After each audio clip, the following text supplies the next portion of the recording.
الحمد لله رب العالمين والصلاة والسلام على سيد الأنبياء والمرسلين وعلى آله وأصحابه أجمعين أما بعد. امام طحاوی فرماتے ہیں وَنَرَى الصَّلَاةَ خَلْفَ كُلِّ بَرٍّ وَفَاجِرٍ مِّنْ أَهْلِ الْقِبْلَةِ وَعَلَى مَنْ مَاتَ مِنْهُمْ. ہم ہر نیک و بد کے پیچھے نماز کو جائز سمجھتے ہیں جو اہل قبلہ میں سے ہو، اور ان کی نماز جنازہ کو بھی جائز سمجھتے ہیں. یہ بہت بنیادی عقیدہ ہے. امام طحاوی نے اس میں دو مسئلے پر گفتگو کی ہے. ایک مسئلہ تو یہ ہے کہ اہل قبلہ کے پیچھے، ہر نیک و بد کے پیچھے نماز کے جائز ہونے کا عقیدہ، اور اہل قبلہ میں سے ہر ایک شخص کی نماز جنازہ پڑھی جائے گی. ٹھیک ہے. رہی بات یہ کہ اہل قبلہ میں سے ہر نیک و بد کے پیچھے نماز جائز ہے، جائز ہونے کی بات کہی ہے انہوں نے، درست ہونے کی بات کہی ہے، افضل اور بہتر ہونے کی بات انہوں نے نہیں کی ہے. ٹھیک ہے. اس کی وجہ کیا ہے؟ نماز کیوں جائز؟ کیونکہ امامت کے صحیح ہونے کے لیے شرط کیا ہے؟ امامت کے صحیح ہونے کے لیے امام کا مسلمان ہونا ضروری ہے نا. جب امام کا عقیدہ مقتدی کے عقیدے کے مطابق ہونا ضروری ہے، تو اصولی عقیدہ امام اور مقتدی دونوں کا ایک ہے. بنیادی عقیدہ امام اور مقتدی دونوں کا ایک ہے. کیونکہ اگر وہ دین کی بنیادی باتوں میں سے کسی ایک بات کا انکار کرنے والا ہوگا تو وہ تو اہل قبلہ میں ہوگا ہی نہیں نا، تو اہل قبلہ سے باہر ہو گیا، کافر ہو گیا، مرتد ہو گیا وہ. لیکن جب تک وہ ایسی کسی بات کا انکار نہیں کرتا ہے، ضروریات دین کا وہ عقیدہ رکھتا ہے، تو اس کا مطلب وہ مسلمان ہے. اور امامت کے صحیح ہونے کے لیے مسلمان ہونا کافی ہے. تو لہٰذا اہل قبلہ میں سے ہر ایک کے پیچھے نماز جائز ہے. ہاں، نماز کے افضل ہونے کے لیے ضروری یہ ہے کہ وہ متقی بھی ہو، ٹھیک ہے، اور مکمل طور سے موافقت پائی جاتی ہو، وہ ایک الگ مسئلہ ہے. اچھا، اس سلسلے میں ایک حدیث بھی آئی ہے، سندن اگرچہ ضعیف ہے لیکن علماء نے اس کو قبول کیا ہے. وہ یہ کہ صلو خلف کل بر و فاجر، ہر نیک و بد کے پیچھے نماز پڑھو. ٹھیک ہے. اب اس سلسلے میں علماء کی دو اپروچ ہیں.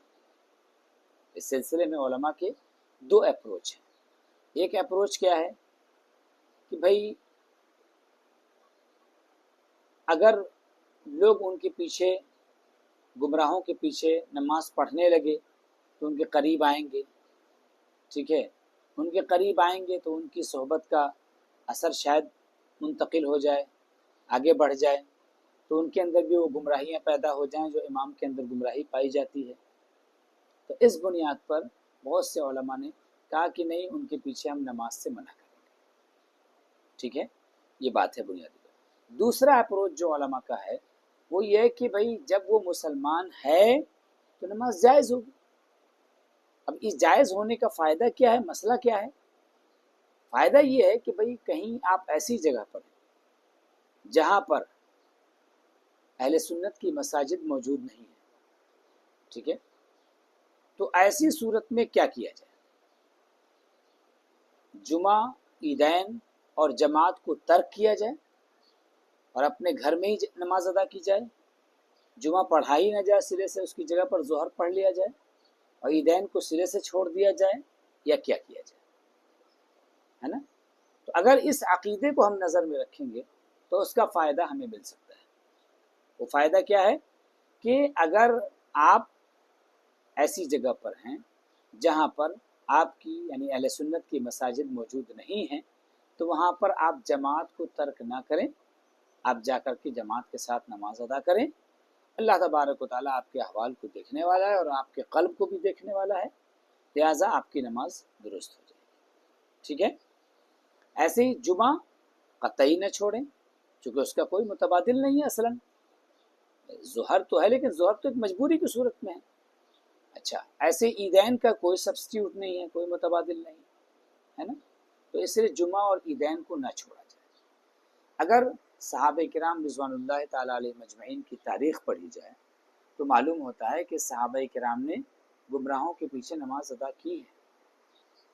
حجاج ابن یوسف جو انتہائی ظالم و جابر اموی بادشاہ تھا اور بدعقیدہ بھی تھا، ٹھیک ہے ٹھیک ہے، اس کے پیچھے تمام صحابہ کرام نے نمازیں ادا کی ہیں. اس کے پیچھے نماز صحابہ نے ادا کی ہے نا.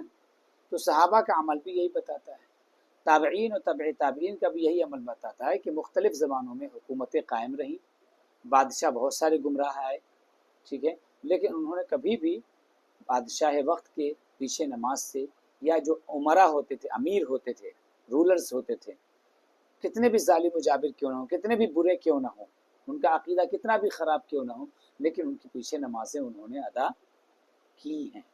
ٹھیک ہے. اسی لیے علماء نے کہا ہے کہ یہ جو عقیدہ ہے کہ ہم نماز کو جائز سمجھتے ہیں، یہ ضروریات اہل سنت میں سے ہے.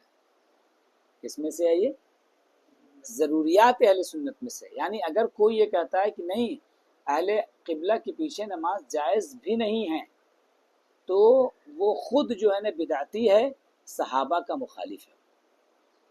وہ بدعتی ہے اور صحابہ کا مخالف ہے، کیونکہ اہل بدعت اور اہل سنت کے درمیان فرق یہی ہے. اہل بدعت کا کام کیا ہے؟ اہل بدعت لوگوں کی تکفیر کرتے ہیں، ٹھیک ہے، لوگوں کی وہ تکفیر کرتے ہیں، اور وہ دوسروں کے پیچھے نماز کو جائز نہیں سمجھتے. جبکہ اہل سنت جو ہے نا، وہ دوسروں کی تکفیر نہیں کرتے ہیں، دوسروں کو خطا کار قرار دیتے ہیں، خاطی قرار دیتے ہیں، ٹھیک ہے، اور نماز کو وہ جائز سمجھتے ہیں. میں بنیاد بتا چکا ہوں. اگر آپ گمراہوں کو کافر سمجھتے ہیں تو ظاہر سی بات ہے کہ آپ کہیں گے کہ نماز جائز نہیں، چونکہ کافر کے پیچھے نماز نہیں ہوتی ہے. اور اگر آپ گمراہوں کو کافر نہیں جانتے ہیں، مسلمان جانتے ہیں، تو مسلمان کے پیچھے نماز تو ہو ہی جائے گی. یہ الگ بات ہے کہ عام حالات میں جب ہمارے پاس اپنی مساجد موجود ہوں گی تو ہم ان کے پیچھے نماز پڑھنے کیوں جائیں گے، ہے نا. اچھا، دوسری ایک بات یہاں پر یہ ہے کہ عموماً کتابوں کے اندر، فقہ کی کتابوں کے اندر یہ مسئلہ لکھا ہوا ہے کہ فاسق کو امام بنانا جائز نہیں. کیا لکھا ہوا ہے؟ فاسق و بدعتی کو امام بنانا جائز نہیں. تو اصل میں یہ جو سینٹینس ہے نا، یہ مس انڈرسٹوڈ ہے، اس کو غلط سمجھا گیا. یہ اصل میں بات کیا ہو رہی ہے؟ مثلا اس مسجد کے آپ ٹرسٹی ہیں، ٹھیک ہے، اور آپ کسی فاسق کو لا کر کے یہاں امام بنا دیں، تو یہ جائز نہیں ہے. کیونکہ آپ کے پاس پاور ہے، آپ کے پاس اتھارٹی ہے. جب پاور اور اتھارٹی آپ کے پاس ہے تو آپ فاسق کو امام کیوں بنا رہے ہیں؟ اس مسجد کے آپ ذمہ دار ہیں. مان لیے چند لوگ بیٹھے ہوئے ہیں علماء، ان میں سے آپ نے فاسق کو آگے بڑھا دیا، آپ امامت کیجیے. یہ جائز نہیں ہے، ٹھیک ہے. اور یہ جو جواز کی ہم بات کر رہے ہیں، نماز جائز ہے، ٹھیک ہے، ہم اس صورت میں بات کر رہے ہیں کہ جب امام پہلے سے وہاں متعین ہے. ہم نے متعین نہیں کیا ہے، پہلے سے وہاں پر امام متعین ہے اور ہمارے پاس آپشن نہیں. ہمارے پاس آپشن، ہم اس کو ہٹانے پر قادر بھی نہیں، ہم ہٹانے پر قادر بھی نہیں ہیں. تو ایسی صورت میں نماز وہاں پر مکروہ بھی نہیں ہوگی، ٹھیک ہے. اگر ہم ہٹانے پر قادر ہیں اور پھر بھی اس کی امامت میں نماز ادا کر رہے ہیں تو نماز تو ہو جائے گی، کیونکہ امام مسلمان ہے، لیکن نماز مکروہ. اب یہ سوال ہوتا ہے کہ مکروہ ہے تو مکروہ یہ تحریمی ہے، اس کے بعد اعادہ کرنا ضروری ہے، لوٹانا ضروری ہے نماز کا یا نہیں؟ تو اس سلسلے میں علماء کی دو رائے ہیں. ایک گروہ جو علماء کا ہے وہ کہتا ہے کہ احتیاطاً اعادہ کر لینا بہتر ہے، اور دوسرا گروہ یہ کہتا ہے کہ اعادے کی حاجت نہیں ہے، لوٹانے کی حاجت نہیں ہے، کیونکہ اعادے میں مشقت ہے۔ یہاں جو نماز فرض ہے وہی ادا نہیں کر رہا ہے انسان، تو دوبارہ کون پڑھے گا، لوٹائے گا کون؟ بالخصوص ایسی صورت میں کہ آپ پرماننٹلی کہیں پر رہ رہے ہیں اور وہاں پر کوئی مسجد اہل سنت کی نہیں ہے، تو ایسی صورت میں آپ کیا کریں گے؟ آپ مستقل یا تو ترک جماعت کریں گے، ٹھیک ہے، یا اور اگر نماز پڑھ رہا ہے اور آپ کہتے ہیں کہ اعادہ کیجیے، تو پھر ڈبل نماز پڑھوا رہے ہیں اس سے، تو اس میں مشقت اور حرج ہے، اسی لیے نماز کے اعادے کی حاجت نہیں۔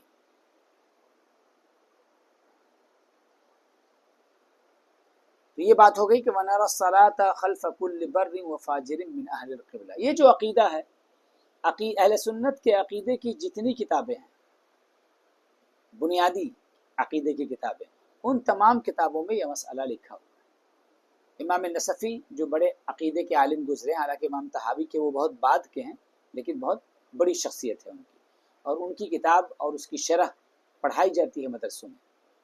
امام نصفی نے بھی یہی بات کہی، انہوں نے کہا کہ تجوز الصلاۃ خلف کل بر و فاجر، نماز ہر نیک و بد کے پیچھے جائز ہے، ٹھیک ہے نا، ہر نیک و بد کے پیچھے جائز ہے، یہ انہوں نے بھی لکھا ہے۔ پھر اس کے بعد شرح میں شارح جو ہیں علامہ سعد الدین تفتزانی رحمۃ اللہ علیہ، انہوں نے مثال دی ہے، جیسے معتزلہ، ٹھیک ہے، جیسے شیعہ، جیسے خوارج، مثال دی ہے وضبط۔ تو پتہ کیا چلا کہ گمراہوں کے پیچھے نماز اصلاً جائز ہے۔ جائز ہونے کی بنیاد میں نے بتا دی ہے، امامت کی صحت کے لیے امام کا مسلمان ہونا شرط ہے، اور جب ہم اسے گمراہ کہہ رہے ہیں تو وہ مسلمان بہرحال ہے، ٹھیک ہے، اگرچہ اعلیٰ درجے کا مسلمان نہیں ہے وہ، چونکہ اس کے عقیدے میں کمی ہے، گمراہی ہے اس کے اندر، لیکن مسلمان ہے نا، کلمہ اسلام ثابت ہے نا اس کے لیے۔ جب کلمہ اسلام ثابت ہے تو اس کے پیچھے نماز جائز ہوگی، اگر حاجت ہو جائے، اگر ضرورت ہو جائے، ٹھیک ہے۔ اس کی وجہ سے جمعہ اور جماعت اور عیدین کی فضیلت کو ترک نہیں کیا جائے گا، کیونکہ جمعہ کی بڑی پابندی آئی ہے نا، اور جماعت کی بھی بڑی پابندی آئی ہے، اور عیدین ایک خاص نماز ہے جس کا کوئی سبسٹیوٹ بھی موجود نہیں ہے، ٹھیک ہے نا۔ جماعت کی پابندی اس لیے بھی کرنی ہے کیونکہ احادیث میں اللہ کے رسول صلی اللہ علیہ وسلم نے ارشاد فرمایا کہ میرا دل چاہتا ہے کہ جو لوگ نماز اپنے گھروں پہ ادا کر لیتے ہیں اور جماعت میں حاضر نہیں ہوتے ہیں، ان کے گھروں کو آگ لگا دیں۔ آپ سوچ سکتے ہیں کہ جماعت کی کتنی اہمیت ہے اس سے، ٹھیک ہے۔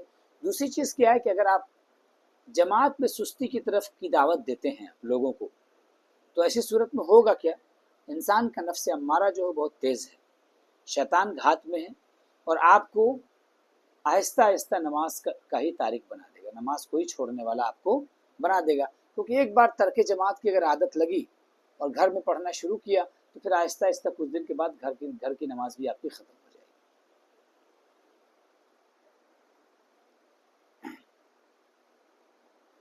اس کے بعد سیکنڈ جو اس کا پوائنٹ ہے وہ اعلیٰ من مات منہم، اور اہل قبلہ میں سے جس کا انتقال ہو جائے اس کی بھی ہم نماز جنازہ کو صحیح سمجھتے ہیں،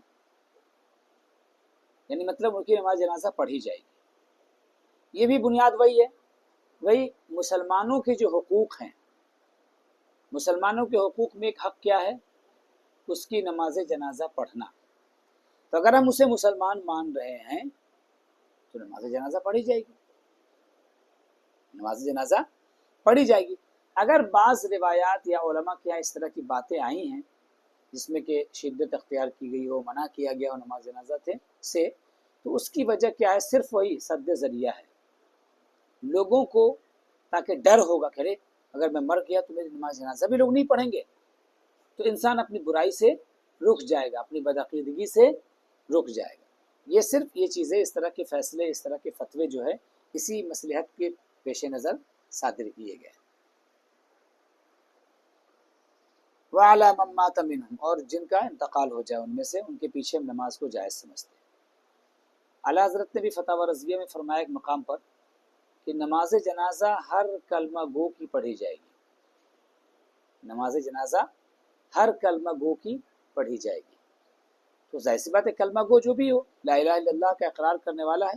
اچھا بات بھی سمجھ میں آ رہی ہے کہ بھائی اگر دونوں مسئلے میں ہم یہ کہتے ہیں کہ نماز اس کے پیچھے جائز نہیں ہے نا، تو نماز اگر اس کے پیچھے جائز نہیں ہے تو اس کا مطلب نماز جائز تو نہیں ہوتی ہے کافر کے پیچھے، تو کلمے کا کیا فائدہ ملا اس کو؟ ایسی اگر ہم اس کی نماز جنازہ بھی نہیں پڑھ رہے ہیں پھر کلمے کا فائدہ کیا ملا اس کو، ہے نا؟ بہرحال کلمے کا کوئی فائدہ تو ملنا چاہیے نا۔ تو اس لیے یہ دونوں پوائنٹ بھی اپنی جگہ بالکل درست ہیں۔ فرمایا کہ وَنَرَى الصَّلَاةَ خَلْفَ كُلِّ بَرٍّ وَفَاجِرٍ مِّنْ أَهْلِ الْقِبْلَةِ، ہم ہر نیک و بد اہل قبلہ میں سے ہر نیک و بد کے پیچھے نماز کو جائز سمجھتے ہیں، وَعَلَى مَن مَّاتَ مِنْهُمْ، اور ان میں سے جن کا انتقال ہو جائے ان کی نماز جنازہ کو بھی جائز سمجھتے ہیں۔ اب اس کے بعد فرما رہے ہیں اسی سے جڑی ہوئی بات ہے کہ وَلَا نُنزِلُ أَحَدًا مِّنْهُمْ جَنَّةً وَلَا نَارًا، ہم ان میں سے کسی کو نہ جنت میں داخل کریں گے نہ جہنم میں، یعنی قطعی طور پر یقینی طور پر نہ کسی کو جنتی کہیں گے اور نہ جہنمی کہیں گے، ٹھیک ہے۔ وَلَا نَشْهَدُ عَلَيْهِمْ بِكُفْرٍ وَلَا بِشِرْكٍ وَلَا بِنِفَاقٍ مَا لَمْ يَظْهَرْ مِنْهُمْ شَيْءٌ مِّن ذَلِكَ، اور ہم کسی کے کفر کی گواہی نہیں دیں گے، شرک کی گواہی نہیں دیں گے، منافق ہونے کی گواہی نہیں دیں گے، یعنی ہم اہل قبلہ میں سے کسی کو نہ کافر کہیں گے نہ مشرک کہیں گے اور نہ منافق کہیں گے، ٹھیک ہے، ان تینوں سے ہم بچیں گے جب تک کہ ان میں سے کوئی ایسی بات ان سے کوئی ایسی بات ظاہر نہ ہو جائے، یعنی جب تک کہ ضروریات دین میں سے کسی ضرورت دینی کا انکار نہ ہو جائے تب تک ہم کافر نہیں کہیں گے، اور جب تک صریحاً کسی شرک کا ظہور نہ ہو جائے، کوئی شرک کا کام وہ نہ کرنے لگے، ٹھیک ہے، تب تک اس کو مشرک نہیں کہیں گے۔ اور نفاق کا حکم تو آج ہم لگا ہی نہیں سکتے، کیونکہ نفاق جو ہوتا ہے نا، نفاق دو طرح کا ہوتا ہے، ایک ہوتا ہے نفاق عملی، ایک ہوتا ہے نفاق اعتقادی، یعنی عقیدے کا نفاق اور ایک عمل کا نفاق۔ تو نفاق اعتقادی، عقیدے کا جو نفاق ہے، اس کو ہم کیسے جانیں گے؟ کیونکہ تو دل کی چیز ہے، اور دل پر مطلع ہونے کا، دل کی بات کو جاننے کا کوئی راستہ سوائے وحی کے کچھ نہیں ہے۔ قطعی اور یقینی علم کی بات ہو رہی ہے، کشف کے ذریعے اگر کوئی علم ہوتا بھی ہے تو وہ قطعی و یقینی نہیں ہوتا ہے سارے جہان کے لیے، اور دوسرے سارے جہان پر اس پر عمل کرنا لازم نہیں ہوتا ہے۔ تو ایک ہی سورس ہے ہمارے پاس، وحی، اور وحی کا سلسلہ ختم ہو چکا نبی کریم صلی اللہ علیہ وسلم کے ساتھ، اسی لیے آج یا تو ایمان ہے یا کفر ہے، آج یا تو ایمان ہے یا کفر ہے، بیچ کا کوئی راستہ نہیں ہے۔ ہم کسی کے بارے میں یہ نہیں کہہ سکتے کہ نہیں یہ دل میں کفر چھپائے ہوئے ہے اور زبان سے جو ہے یہ مسلمان اپنے ایمان کا اظہار کرتا ہے، یہ بات ہم نہیں کہہ سکتے کسی، ٹھیک ہے۔ اگر وہ زبان سے اظہار کر رہا ہے کلمے کا تو ہم اس کو مسلمان ہی مانیں گے۔ وَنَذَرُ سَرَائِرَهُمْ إِلَى اللَّهِ تعالی، ہاں ایک بات اور ہے، نفاق عملی ایک رہی بات۔ نفاق عملی کیا ہے؟ اللہ کے رسول صلی اللہ علیہ وسلم نے جو منافقین کی پہچان بیان کی ہے وہ منافق عملی کی پہچان ہے، یعنی مطلب یہ کہ منافقین کا عمل جس طرح تھا اس طرح کا عمل اگر ہمارا بھی ہو جائے تو ہم گویا عمل کے لحاظ سے منافق ہو گئے۔ حضور نے بیان فرمایا کہ علامت المنافق ثلاث، منافق کی پہچان تین ہیں، اذا حدث کذب، جب گفتگو کرے تو جھوٹ بولے، وَإِذَا وَعَدَ أَخْلَفَ، اور جب وعدہ کرے تو وعدہ خلافی کرے، وَإِذَا خَاصَمَ فَجَرَ، اور جب جھگڑا کرے تو گالی بولے، بدتمیزی پہ اتر آئے، ٹھیک ہے۔ یہ تین پہچان، اور بھی بعض احادیث میں اور زیادہ بھی ہے، ٹھیک ہے۔ تو اب یہ جھوٹ بولنا، وعدہ خلافی کرنا، ٹھیک ہے، اور ایسے ہی جو ہے گفتگو کے وقت بدتمیزی اور گالی گلوچ پہ اتر آنا، یہ کس کی پہچان ہے؟ تو اب اگر یہ صفت ہمارے اندر پائی جا رہی ہے تو ہم منافق تو ہوں گے، لیکن منافق کون سے ہوں گے؟ عقیدے والے نہیں، منافق عملی ہوں گے، ٹھیک ہے۔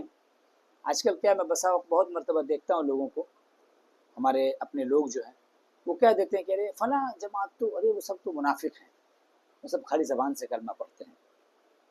یہ کہنا ہمارے لیے جائز کہیں سے بھی نہیں ہے کہ کون سا آپ کے پاس پیرامیٹر ہے کہ جس کی بنیاد پر آپ نے یہ طے کر لیا ہے منافق والا۔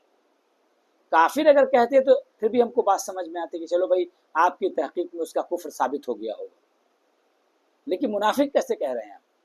منافق تو دل کی بات ہے، اور دل کی باتوں پر مطلع ہونے کا ایک ہی ذریعہ ہے، وہ ہے وحی، یعنی قطعی طور پر معلوم ہونے کا ایک ہی ذریعہ ہے، وہ ہے وحی، اور وحی کا سلسلہ ختم ہو چکا۔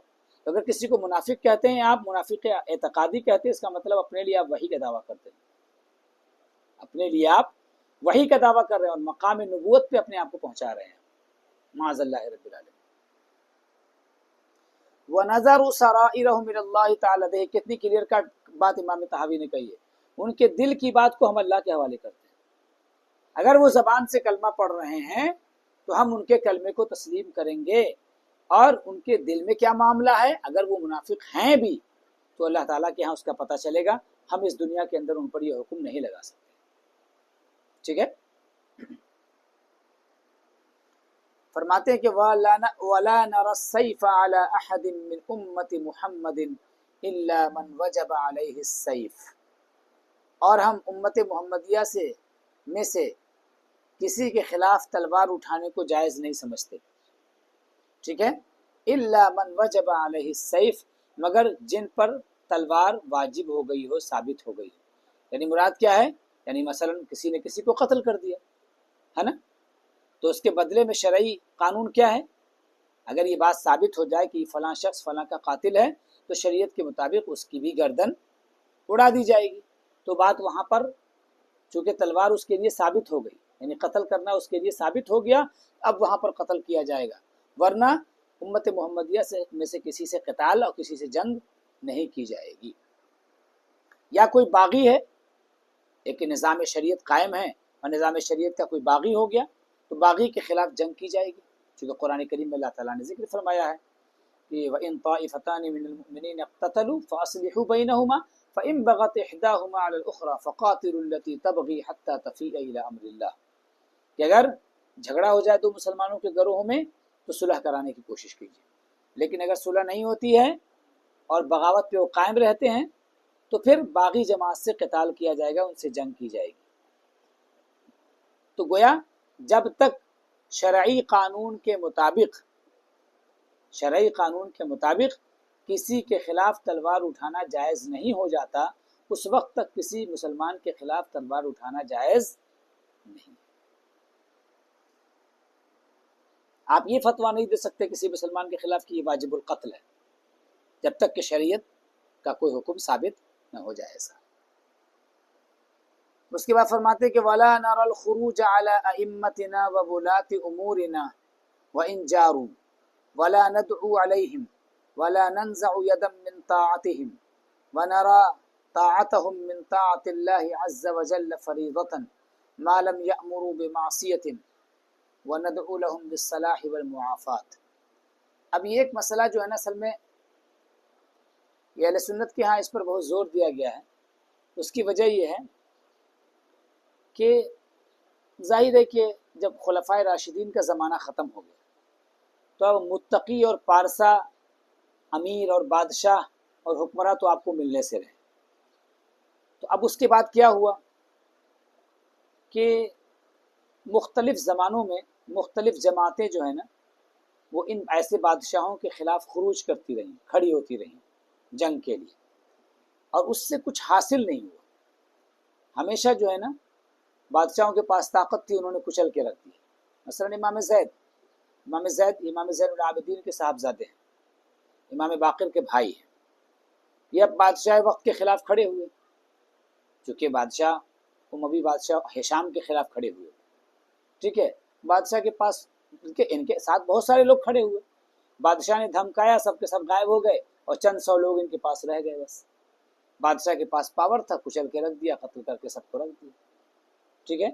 تو اس طرح کی جو کوششیں ہوئیں، یا بعد میں اور دیکھیے محمد ابن نفس زکیہ جو اہل بیت اطہار میں سے تھے، ان کے ساتھ بھی ایسا ہی ہوا، وہ ابو جعفر منصور کے خلاف، منصور جو بادشاہ تھا اس کے خلاف کھڑے ہوئے، بادشاہ نے ان کو اور ان کے ساتھیوں کو قتل کر کے رکھ دیا، کچل کے رکھ دیا۔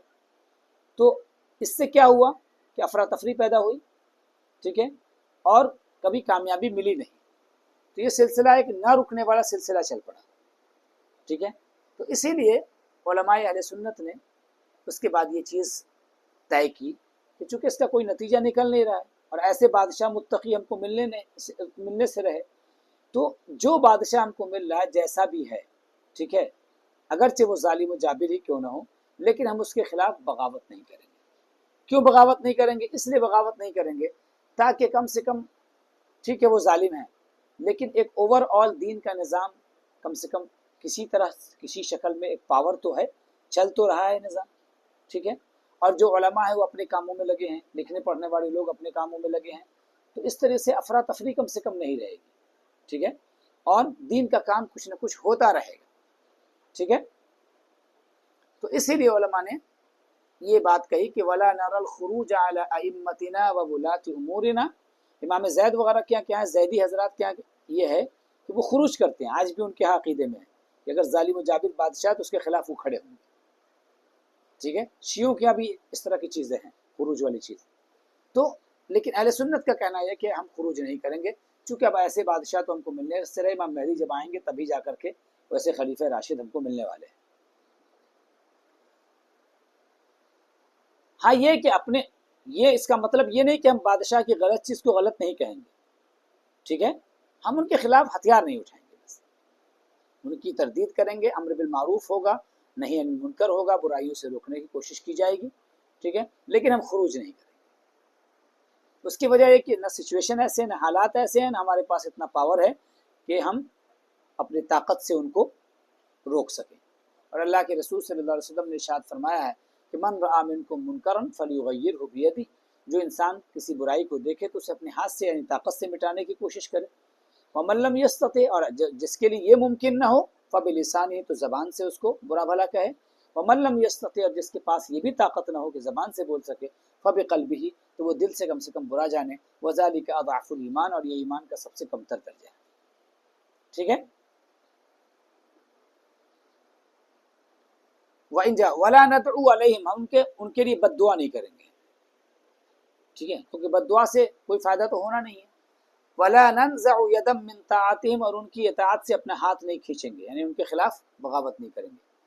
وَنَرَى طَاعَتَهُم مِّن طَاعَةِ اللَّهِ عَزَّ وَجَلَّ فَرِيضَةً، اور ہم اللہ تبارک و تعالیٰ کی اطاعت میں ان کی اطاعت کو فرض سمجھتے ہیں، یعنی اگر وہ کسی دین کے کام کا ہم کو حکم دیتے ہیں، شریعت کا حکم دیتے ہیں، تو ہم اس پر عمل کریں گے، ان کی بات کو مان لیں گے۔ ما لم یأمروا بمعصیۃ، جب تک کہ وہ کسی گناہ کا حکم نہ دیں، یعنی اگر امیر و حاکم ہم کو گناہ کا حکم دے گا پھر وہاں پر ہم اس کی اطاعت نہیں، ٹھیک ہے، کیونکہ حدیث شریف میں آیا کہ لا طاعت لمخلوق فی معصیۃ اللہ، کہ اللہ تبارک و تعالیٰ کی نافرمانی میں مخلوق کی اطاعت نہیں ہوگی۔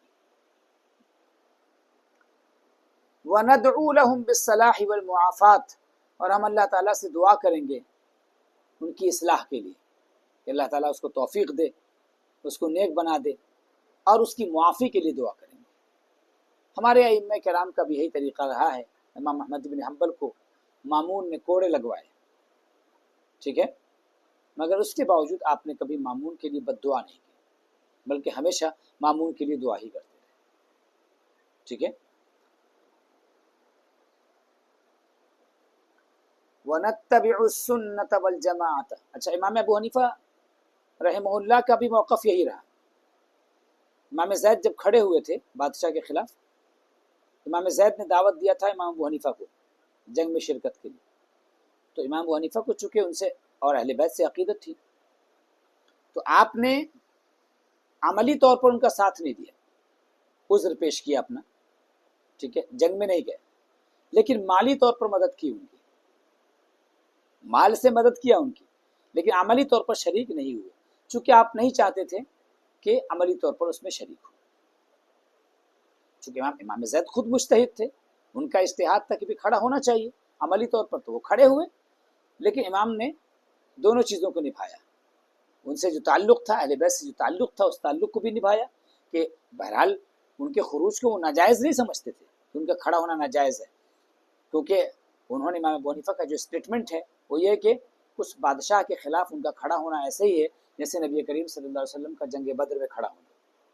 یہاں تک فرمایا امام ابو حنیفہ نے، ٹھیک ہے، لیکن مصلحتوں کے پیش نظر وہ خود اپنی شرکت کو نہیں بہتر سمجھتے تھے، تو اس لیے آپ شریک نہیں.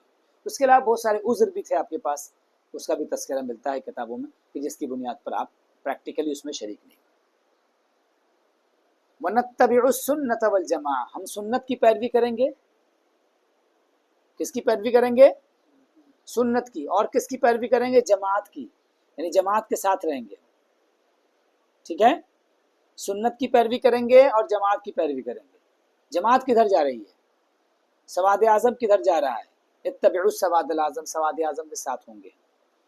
وَنَجْتَنِبُ الشُّذُوذَ وَالْخِلَافَ وَالْفُرْقَةَ، اور ہم جماعت سے کٹنے کو سے بچیں گے، یعنی جماعت سے کٹ کے نہیں رہیں گے. ہم اختلاف نہیں پیدا کریں گے، افتراق و انتشار نہیں پیدا کریں گے. ٹھیک ہے، یہ بھی بڑی امپورٹنٹ ہے. یہ باتیں اصل میں یہ جماعت کو سنبھال کے رکھنے کے لیے ساری باتیں کہہ رہے ہیں. کہ ابھی جو بات ہوئی کہ بھئی ظالم کے خلاف ہم کھڑے نہیں ہوں گے، تو کیا مطلب ہم ان سے محبت رکھیں؟ کہہ رہے نہیں، اس کا مطلب یہ نہیں ہے. وَنُحِبُّ أَهْلَ الْعَدْلِ وَالْأَمَانَةِ، جو عادل ہیں اور جو ایماندار ہیں ہم ان سے محبت رکھتے ہیں. ٹھیک ہے. وَنُبْغِضُ أَهْلَ الْجَوْرِ وَالْخِيَانَةِ، اور جو ظالم و جابر ہیں، جو خائن ہیں، خیانت کرنے والے ہیں، ان سے ہم بغض رکھیں گے. تو بغض رکھیں گے ہم، لیکن اس کے باوجود ہم ان کے خلاف ہم کھڑے نہیں حالات کے پیش نظر. اس کے بعد ایک اور اہم بات بیان کی ہے، وَنَقُولُ اللَّهُ أَعْلَمْ فِي مَا اشْتَبَهَ عَلَيْنَا عِلْمُهُ، یہ ادب بتایا انہوں نے. اور ہم جو علم ہمارے پاس کنفرم نہ ہو، کنفیوزڈ ہو، اس کے اندر کنفیوژنس ہوں، تو ہم وہاں پر کیا کہہ دیں گے؟ اللہ عالم، اللہ تعالیٰ بہتر جانتا ہے. تو اللہ عالم کہاں پر کہا جاتا ہے؟ جہاں پر قطعیت نہ ہو، یقین نہ ہو. ٹھیک ہے، جیسے ہم یہ نہیں کہیں گے کہ نماز 5 وقت فرض ہے، اللہ عالم، یہ نہیں کہیں گے. ٹھیک ہے، لیکن جو مسائل مجتہد فی ہیں، جس میں علماء کے درمیان اختلاف ہے، تو ہم کہیں گے کہ ہماری ائمہ کی رائے یہ ہے، ہمارے علماء کی رائے یہ ہے، واللہ تعالی عالم، اللہ بہتر جانتا ہے ویسے. ٹھیک ہے. تو اجتہادی مسائل میں جن میں علماء کا اختلاف ہوتا ہے، ٹھیک ہے، چونکہ وہاں پر قطعیت نہیں ہے، تو وہاں پر ہم اپنی گفتگو کرنے کے بعد کیا کہیں گے؟ اللہ عالم. یہ مطلب نہیں ہے کہ ہم یہ کہیں کہ اللہ ایک ہے واللہ عالم، نہیں، یہ درست نہیں ہوگا، تو کفر ہو جائے گا، شبہ ہو جائے گا نا. تو قطعی چیزوں میں ہم یہ بات نہیں کہیں گے. اور جو قطعی چیزوں سے مراد ہے کہ جو احادیث و قرآن نے جن کو ایک دم یقینی طور پر ثابت کر دیا ہے، اس میں اللہ عالم نہیں کہا جائے گا. لیکن جہاں کنفیوزنگ ہوگا، جہاں بھی اجتہاد ہوگا، جہاں بھی علماء کا اختلاف ہوگا، وہاں پر ہم اللہ عالم کہیں گے، کیونکہ حقیقی علم اللہ تعالیٰ کو ہے. یہ ہمارے اجتہاد اور ہماری رائے میں یہ بات ثابت ہوئی ہے نا. اگر ہم اللہ عالم نہیں کہتے ہیں تو اس کا مطلب یہ ہے کہ ہم گویا ایک طرح سے بے ادبی کر رہے ہیں، کیونکہ گویا یہ کہنا چاہ رہے ہیں کہ ہماری رائے قطعی اور یقینی ہے، تبھی تو ہم نہیں کہہ رہے ہیں اللہ عالم. تو اس لیے ادب یہ ہے کہ اللہ عالم کہا جائے. چلیے بس گفتگو آج یہیں پر روک دیتے ہیں. وصلی اللہ تعالی علی خیر خلقہ سیدنا و مولانا محمد و آلہ و اصحابہ اجمعین برحمتک یا ارحم الراحمین.